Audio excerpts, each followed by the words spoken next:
tama po ba ang pagkarinig ko na sinabi niyo kanina under sa COA DBM Joint Circular Number 2015-01, hindi naman kailangan ilagay ang tunay na mga pangalan ng mga intel agents or informers na tumanggap ng intel o confidential funds sa OVP tulad ni na Mary Grace Piatos, Chippy McDonald, Mickey Mouse at iba pa? Is this correct? Sinabi ko po, Your Honor, ay silent po yung circular as to that matter po. Silent. So po pwede. Kung when we say kasi silent, pwede. Hindi po, Your Honor. It is neither allowed nor prohibited po. So, if this is not allowed or prohibited, bakit nang i-audit po ninyo ang confidential intelligence fund po ng OVP, hindi ninyo hiningi ang tunay na mga pagkakilanlan ni na Piatos, McDonald, Mickey Mouse at iba pa? Katulad nga po nung sinabi ko sa sa aking previous testimony, ang focus po ng audit namin ay compliance audit. So, kung ano po yung provision ng circular, yun po yung ginagawa naming basis for our audit po. Okay, compliance. When you say compliance, ito po ba periodic or random? Yung compliance audit po kasi wala po siyang particular period kasi pag sinabing compliance audit, ina-evaluate po namin yung subject matter if it is compliant with certain applicable laws, rules, and regulations. But I'm saying every agency na meron pong intel or confidential funds, do they have to undergo audit periodically or random lang? Dahil marami po tayong ahensya ng gobyerno na may mga intelligence confidential fund na hindi naman dapat. Ang audit po namin ay based dun sa liquidation documents po na sinasubmit nila. Pero is it periodic ba? Kailangan bawat agency na i-liquidate niya yung kanya i-audit ninyo yung kanya paggastos ng intel or confidential fund? Yes po, Your Honor. Yung kanilang kailangan... So it's periodic, it's not random. Yes po, Your Honor. Okay. Kung kaduda-duda na po ang disbursement ng OVP, obvious naman, sabi niyo po, di po ba, yung mga medicines, mga pangalan ng tao, bakit hindi po ninyo pa sinampahan ang kaso sa ombudsman ng OVP? Under our rules po, Your Honor, pwede lang namin siyang i-refer to the Office of the Ombudsman kapag nagkaroon ng final order at hindi po kinumply ni OVP yung order po. Bakit? Nasaan na po ba yung order ngayon? Ano na po yung status? Itong mga findings nyo, 2023, 2024 pa ito, 2026 na po tayo ngayon. Wala po akong personal knowledge about the status po since hindi na po ako connected sa ICFAO. Okay, so dahil hindi ka na connected sa ICFAO, so wala ka ng pakialam kung ano na nangyari sa kaso na hinawakan mo. Hindi naman po wala akong pakialam, pero yung mga ganyang bagay po kasi ay confidential na hindi naman ina-announce sa buong COA po. Ayun. So,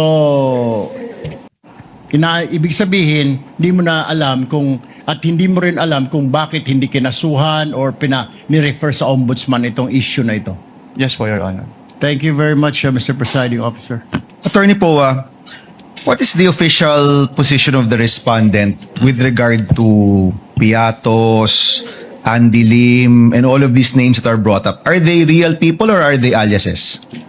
Sir, I would like to answer a question, Your Honor, but that is part of the yes, legal strategy, which you will see when we present our evidence in chief. That's Again, fine. may the That's chair, fine. may the I understand the question. chair remind Senator Judge Bam, as far as practical, let's let the witness present their evidences and not allow the counsels to make conclusions of either fact or law, nor divulge their respective legal theories. These are not legal theories. In your previous answers, there was no referral to these individuals as either aliases or real people. In Correct. your previous answers.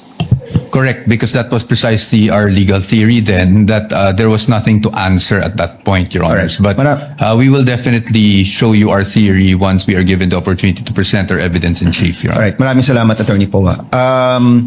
Attorney, during your conversation with the OVP, nung panahong binubuo yung AOM, may nagbanggit ba sa kanila na, itong mga pangalan to, alias to?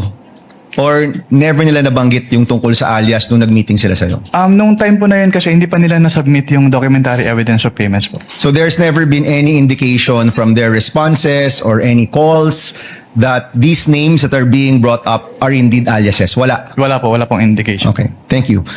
Yung ibang ahensya na ino-audit ninyo, gumagamit rin ba sila ng alias?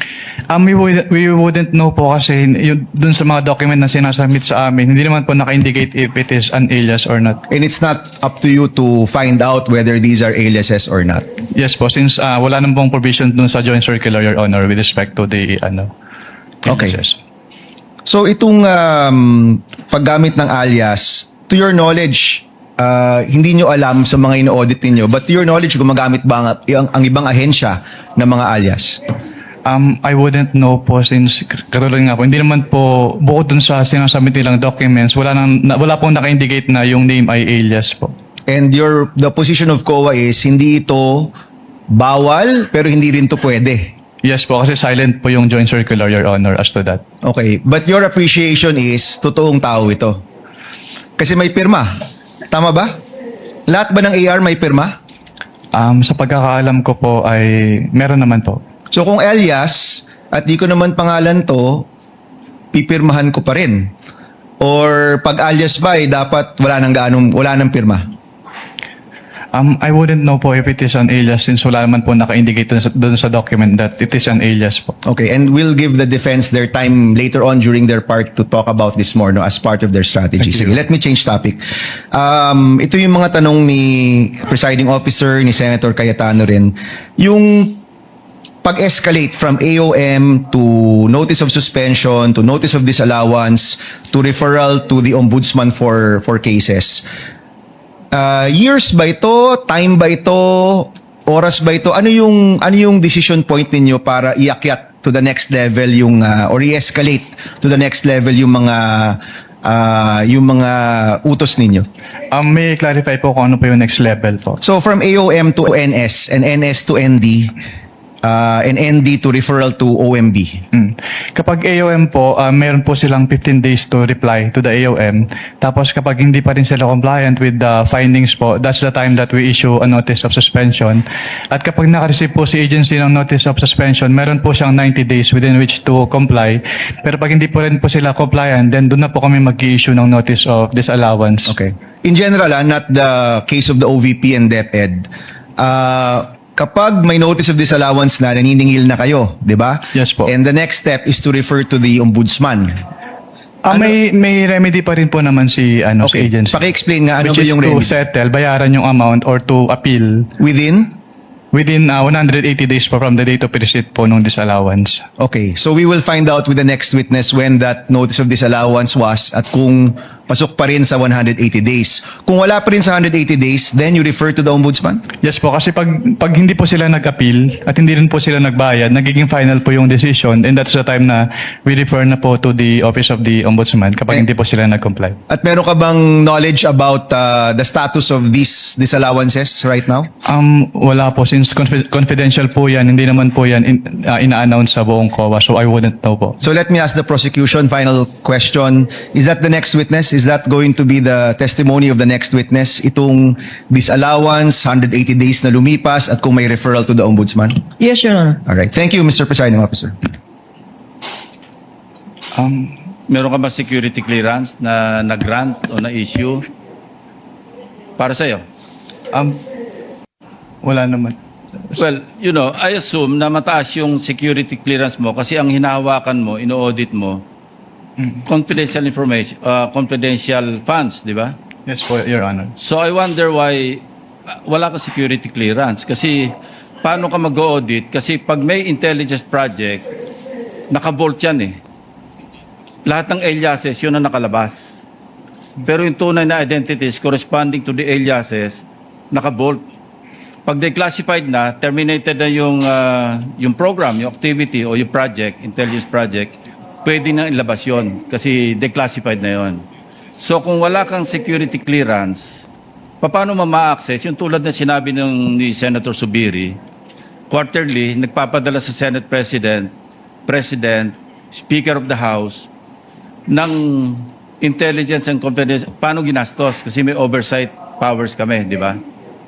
So, paano ka makakapag-audit properly kung hindi mo alam yung nature ng intelligence project or operation? Kaya kanina tinatanong ko, yung bang evidence of success, per activity. Ano ba? After surveillance report. And mind you, you cannot call it successful kung negative yung surveillance. Wala nakita eh. Pero gumastos ng pera yon. So would you consider that another topic as a success or evidence of success, maski negative yung resulta ng intelligence information gathering, operation or activity, or yung after surveillance report?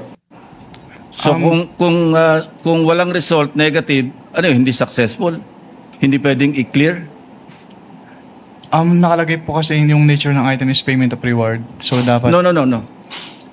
Pagka kasi nag-acknowledgement receipt, no? Halimbawa, bumiyahe, meron ding informant yung informant, ginasusan, o bumili ng sigarilyo sa sari-sari store, nagkape, kasi kausap yung informant.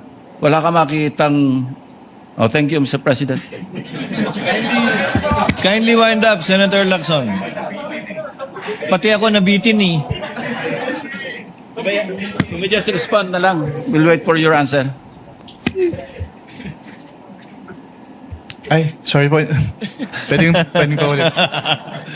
Ulitin ko hindi lahat ng after surveillance report successful. Negative eh. Wala nakita. Pero gumastos. Oh. Hindi lahat ng intelligence gathering information successful. Kasi negative. Pero may gastos yun. How would you classify that? Evidence of success ba yun o hindi? These are practical questions kasi galing ako dyan kaya alam ko yung kalakaran. Opo.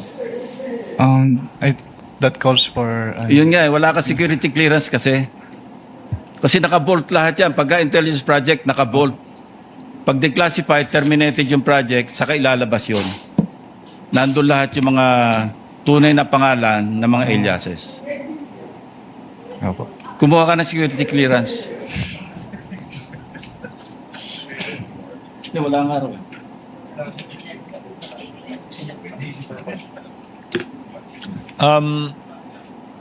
Next to interject would be Senator Judge Padilla. You may proceed when you're ready, sir. You have 2 minutes. Maraming salamat po, Ginoong tagapamahal ng hukom. Susundan ko lang po yung mga tanong ko kanina, kabayan, Nueva Ecija. Opo. Yung una pong cheque ay 125 million December 20, 2022. Tama po ba? Yes po, Your Honor. Opo. Batid niyo po ba na ang founding anniversary ng CPP-NPA ay December 26? Wala po akong personal knowledge about that, Your Honor. Opo. Dahil wala po kayong katulad ng sinabi ni Senator Lacson, wala po kayong clearance, ano? Pangalawa, second check po, 125 million, January 31, 2023, tama po? Yes po, Your Honor. Opo. Ang NPA founding anniversary po ay March 29. Batid niyo po ba yun? Wala po akong personal knowledge about that, Okay. Your Honor. Third check, 125 million, April 18, 2023. Tama po ba? Hindi ko po matandaan yung date po ng check eh. May I refer po to the check po? Stopwatch, please.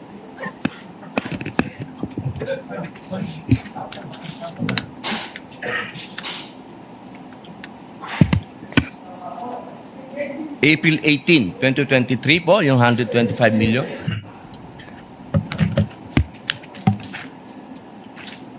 Yes po, Your Opo. Honor. Ang 50th po, golden anniversary ng NDF, National Democratic Front, ay April 24. Kaya ko po nabanggit lahat to. Ito pong mga dates na to, nung December 26, March 29, April 24, lahat po ito, walang nangyaring attack. Lahat po foiled. Wala po. For the first time, wala pong nangyaring attack. Kasi tuwing founding anniversary, may attack. Ang tanong ko po, Ginoong Kabayan, naniniwala po ba kayo na malaki ang papel ng confidential fund at confidential agent? Depende po yan sa kung ano po talaga yung mandate ng agency po, Your Honor. Alam naman po natin na ang DepEd, diyan po nanggagaling ang tinatawag naming Sa Communist Party po, ano? Meron po kasing pangkat guerrilla, ang pangkat politikal. Yung pangkat politikal, yan po yung mga estudyante na nanggagaling sa universidad. Sang-ayon po ba kayo doon? I cannot answer that po, Your Honor. Okay, dahil wala nga po pala kayong clearance. Maraming salamat po. Thank you, Senator Judge Padilla. Okay guys, yun lang ang video natin for today. At don't forget to follow, like, share, subscribe to my YouTube channel. At marami pong salamat sa inyong lahat. God bless everyone. I love you all. Bye-bye.